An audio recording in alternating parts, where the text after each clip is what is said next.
American മതസ്വാതന്ത്ര്യ കമ്മീഷനെതിരെ India അതിന്റെ ശക്തമായ പ്രതിഷേധം അറിയിച്ചിരിക്കുകയാണ്. അവർ അവരുടെ റിപ്പോർട്ട് അഥവാ US commission on international religious freedom അഥവാ അമേരിക്കയുടെ മതസ്വാതന്ത്ര്യ കമ്മീഷൻ മൈനോറിറ്റി മതങ്ങളുടെ അല്ലെങ്കിൽ വിഭാഗങ്ങളുടെ പ്രത്യേകിച്ച് മതങ്ങളുടെ സ്വാതന്ത്ര്യവുമായി ബന്ധപ്പെട്ടിട്ടുള്ള റിപ്പോർട്ട് ഈ വർഷത്തെ പ്രസിദ്ധീകരിച്ചിരിക്കുകയാണ്. 2024 റിപ്പോർട്ടാണ് അവർ പ്രസിദ്ധീകരിച്ചിരിക്കുന്നത്. അതിൽ ഇന്ത്യയെ കുറ്റപ്പെടുത്തുന്ന ധാരാളം പരാമർശങ്ങൾ വന്നിട്ടുണ്ട്. ഇന്ത്യയിൽ മൈനോറിറ്റി അഥവാ പിന്നോക്ക വിഭാഗങ്ങളുടെ മതത്തിലുള്ളവരുടെ മതസ്വാതന്ത്ര്യം കുറഞ്ഞു വരുന്നതായും അവരിൽ പലരെയും പലതരത്തിലുള്ള സംഘർഷങ്ങൾ നേരിടുന്നതായും ആ റിപ്പോർട്ടിൽ ചൂണ്ടിക്കാണിക്കപ്പെടുന്നുണ്ട്. എന്നാൽ ഇന്ത്യ പറഞ്ഞത് ഇത് വളരെ ബയാസ്ഡ് ആയിട്ടുള്ള വളരെ പക്ഷപാതപരമായിട്ടുള്ള ഒരു റിപ്പോർട്ടാണ് എന്ന് ഇന്ത്യയുടെ വിദേശകാര്യ മന്ത്രാലയം വളരെ വ്യക്തമാക്കിയിട്ടുണ്ട്. മാത്രമല്ല ഇത് പലതരത്തിൽ നമ്മളെ ബാധിക്കുന്നതാണ്. അത് വളരെ അർഹിക്കുന്ന ഗൗരവത്തോടെ ആ പ്രതിഷേധം കാണണമെന്നും ഇന്ത്യ അമേരിക്കയെ അറിയിച്ചിട്ടുണ്ട്. ഈ പക്ഷപാതപരമായ റിപ്പോർട്ടിൽ പലതരത്തിലുള്ള സൂചനകൾ പറയുന്നുണ്ട്.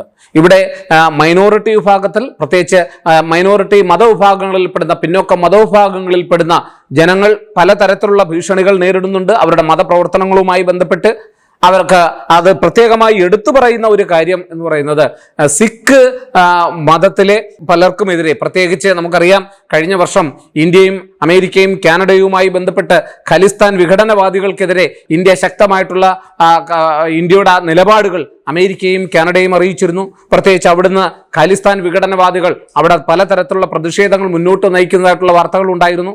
എന്നാൽ ആ പ്രതിഷേധം മുന്നോട്ട് കൊണ്ടുപോയിരുന്ന അവിടുത്തെ പ്രധാനപ്പെട്ട ഒരു ഖലിസ്ഥാൻ വിഘടനവാദിയെ ഇന്ത്യ വധിച്ചതായിട്ടുള്ള റിപ്പോർട്ടുകൾ നമ്മൾ കണ്ടതാണ്.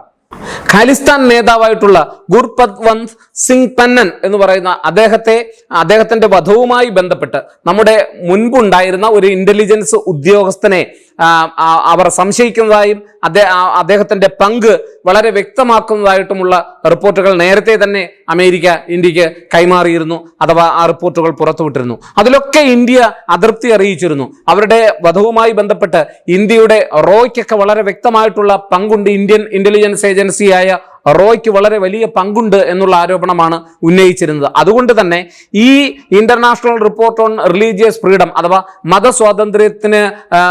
മതസ്വാതന്ത്ര്യ കമ്മീഷൻ ആ റിപ്പോർട്ടിൽ പറയുന്നത് ഉറപ്പായും ചില നിർദ്ദേശങ്ങൾ അവർ അമേരിക്കൻ സർക്കാരിന് മുന്നിൽ വെക്കുകയാണ്.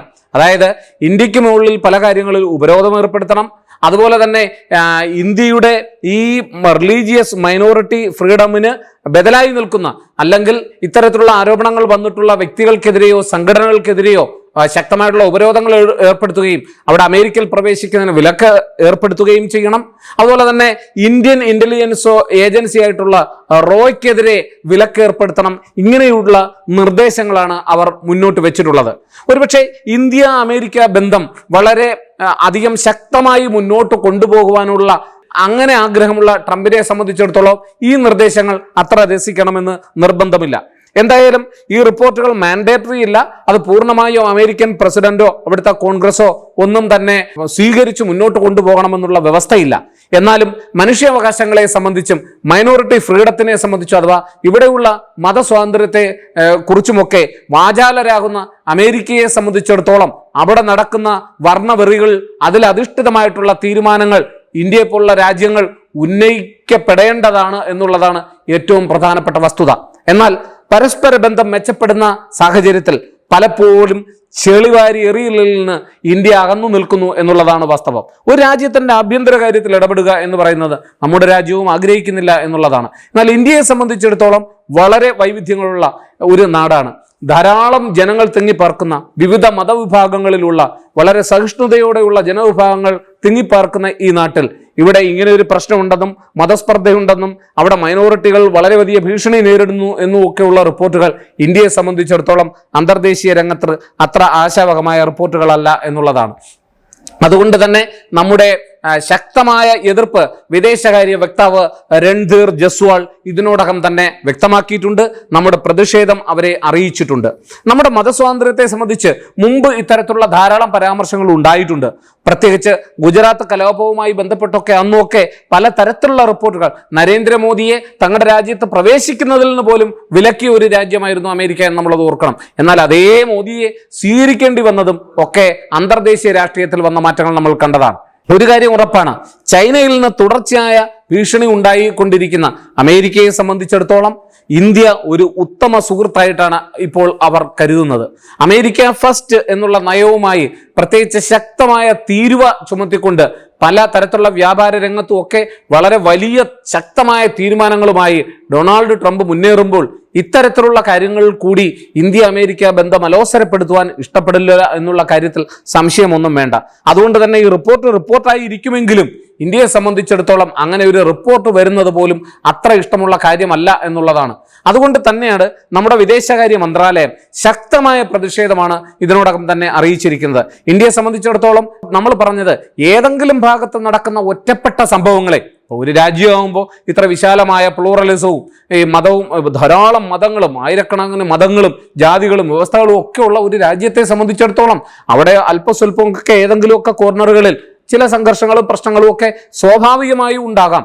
അപ്പൊ അതിനൊക്കെ എടുത്ത് മുന്നിൽ കൊണ്ടുവന്നിട്ട് ഇന്ത്യയിൽ മുഴുവൻ വർഗീയ സംഘർഷമാണ്, ഇന്ത്യയിലെ മൈനോറിറ്റികൾക്കൊന്നും ഒരു നിലനിൽപ്പുമില്ല, അവിടെ ഒരു തരത്തിലുള്ള പ്രവർത്തനങ്ങളും അനുവദിക്കുന്നില്ല എന്നൊക്കെയോട് പറഞ്ഞുകൊണ്ടുള്ള റിപ്പോർട്ടുകൾ പുറത്തേക്ക് വരുമ്പോൾ അതൊന്നും തന്നെ ന്യായീകരിക്കത്തക്കതല്ല എന്നുള്ളതാണ്.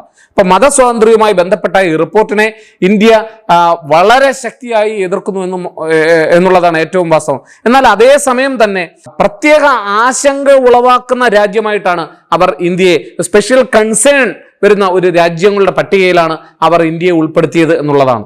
പ്രത്യേകിച്ച് മതസ്വാതന്ത്ര്യ കമ്മീഷൻ ഇന്ത്യയെ അവരുടെ റിപ്പോർട്ടിൽ പ്രത്യേക പരിഗണന അഥവാ പ്രത്യേക ആശങ്ക വരും കാലങ്ങളിൽ ഉളവാക്കുന്ന, പ്രത്യേകിച്ച് മൈനോറിറ്റിയുടെയൊക്കെ കാര്യത്തിൽ ഇന്ത്യ എടുക്കുന്ന നിലപാടുകൾ ആശങ്ക ഉളവാക്കുന്നതാണ്. അത് പ്രത്യേകമായി ചില മതവിഭാഗങ്ങളെ പരാമർശിക്കുക കൂടി ചെയ്യുന്നുണ്ട്. സിഖിനെ പരാമർശിക്കുന്നു, മുസ്ലിം ജനവിഭാഗങ്ങളെ പരാമർശിക്കുന്നു. ഇപ്പൊ ഇതൊക്കെ ഇന്ത്യയിലെ ഭരണ സംവിധാനത്തെയൊക്കെ ഉന്നം വെച്ചുകൊണ്ട് ചെയ്യുന്നതാണ് എന്നുള്ള കാര്യത്തിൽ സംശയമൊന്നും വേണ്ട. എന്നാൽ സിഖിന്റെ കാര്യത്തിൽ നമ്മൾ ഇപ്പോൾ തന്നെ ഇന്ത്യക്കെതിരെ നിലപാടെടുക്കുന്ന പല ഭീകരവാദികളും ലോകത്തിന്റെ പല ഭാഗത്തും വധിക്കപ്പെടുന്നുണ്ട്. അപ്പൊ അതൊക്കെ ഇന്ത്യയിലെ റോയാണ് ചെയ്യുന്നത്. അതുകൊണ്ട് ഇതിന്റെയൊക്കെ വധത്തിന് പിന്നിൽ ഇവരാണ് എന്ന് പലതരത്തിലുള്ള ആരോപണങ്ങൾ ഒളിഞ്ഞും തെളിഞ്ഞും ഒക്കെ ഇന്ത്യക്കെതിരെ വരുന്നുണ്ട്. ഒരർത്ഥത്തിൽ നമുക്ക് സന്തോഷമാണ്. കാരണം അങ്ങനെയുള്ള ഭീകരവാദികളെ നമുക്ക് വീട്ടിൽ പോയി കൊല്ലുവാൻ സാധിക്കുന്നുണ്ടെങ്കിൽ അതൊക്കെ ഇന്ത്യയുടെ കരുത്തായിട്ട് തന്നെയാണ് നമ്മൾ കാണേണ്ടത് എന്നാണ് എനിക്ക് തോന്നുന്നത്. കാരണം ഈ വധിക്കപ്പെടുന്ന ആരും തന്നെ നിഷ്കളങ്കരായ വ്യക്തികളല്ല എന്നുള്ളതാണ്.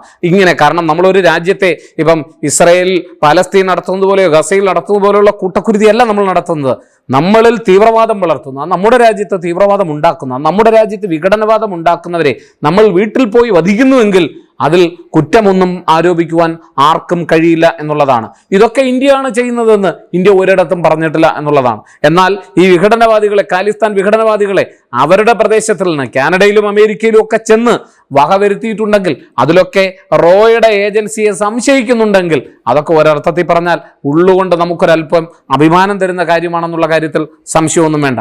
എന്തായാലും ഔദ്യോഗികമായി പറയുകയാണെങ്കിൽ ഇത്തരത്തിലുള്ള സംഭവവികാസങ്ങളൊന്നും തന്നെ ഇന്ത്യ അംഗീകരിച്ചിട്ടില്ല എന്ന് മാത്രമല്ല, ഇന്ത്യ അമേരിക്കയുടെ റിപ്പോർട്ടിനെ ദുരുദ്ദേശത്തോടെയുള്ള റിപ്പോർട്ടായിട്ടാണ് കണക്കാക്കുന്നത്. അതുകൊണ്ട് തന്നെ ഒരു കാരണവശാലും ഈ റിപ്പോർട്ടിനെ അംഗീകരിക്കില്ല എന്ന് മാത്രമല്ല, തങ്ങളുടെ പ്രതിഷേധം, അതിശക്തമായ പ്രതിഷേധം ഇക്കാര്യത്തിൽ അമേരിക്കയെ അറിയിക്കുന്നതിന് വിദേശകാര്യ മന്ത്രാലയം നടപടിയെടുത്തിട്ടുണ്ട് എന്നുള്ളത് സന്തോഷത്തോടെ ഓർക്കുന്നു. എന്തായാലും ലോകം ഓരോ പുലരിയിലേക്ക് കടക്കുമ്പോഴും നമ്മളൊക്കെ ഓരോ മതങ്ങളും ഐശ്വര്യപൂർണമായ ഓരോ ദിവസവും ഓരോ ബന്ധങ്ങളും ഓരോ പുരോഗതിയും ലക്ഷ്യം വെച്ചുകൊണ്ടാണ് മുന്നോട്ട് പോകുന്നത് എന്നുള്ളതാണ് വാസ്തവം. ഇന്ത്യ പ്ലൂറലിസത്തിന്റെ നാടാണ്, വൈവിധ്യങ്ങളുടെ നാടാണ്. ആ വൈവിധ്യങ്ങളുള്ള ജനവിഭാഗങ്ങൾക്കിടയിൽ സംഘർഷങ്ങൾ മതത്തിന്റെയോ വർഗത്തിന്റെയോ വർണ്ണത്തിന്റെ പേരിലോ ഉണ്ടാകുന്നുവെങ്കിൽ അത് ചെറുക്കപ്പെടേണ്ടതാണ്. എന്നാൽ ഇത്തരത്തിലുള്ള റിപ്പോർട്ടുകൾ ഉണ്ടാകാതിരിക്കുവാൻ നമ്മളും ശ്രദ്ധിക്കേണ്ടതാണെന്നുള്ള ഓർമ്മപ്പെടുത്തലോടെ അമേരിക്കയുടെ മതസ്വാതന്ത്ര്യ കമ്മീഷന്റെ ഈ റിപ്പോർട്ടിനെ പൂർണ്ണ പുച്ഛത്തോടെ തള്ളിക്കളഞ്ഞുകൊണ്ട് നമ്മുടെ വിദേശകാര്യ മന്ത്രാലയം എടുത്ത നിലപാടിനോട് പൂർണ്ണമായ പിന്തുണ പ്രഖ്യാപിച്ചുകൊണ്ട് തീർച്ചയായും ഇത്തരത്തിലുള്ള റിപ്പോർട്ടുകൾ അപലപിക്കപ്പെടേണ്ടതാണ് എന്ന് ഓർമ്മിപ്പിച്ചുകൊണ്ട് നിർത്തുന്നു. ജയ് ഹിന്ദ്.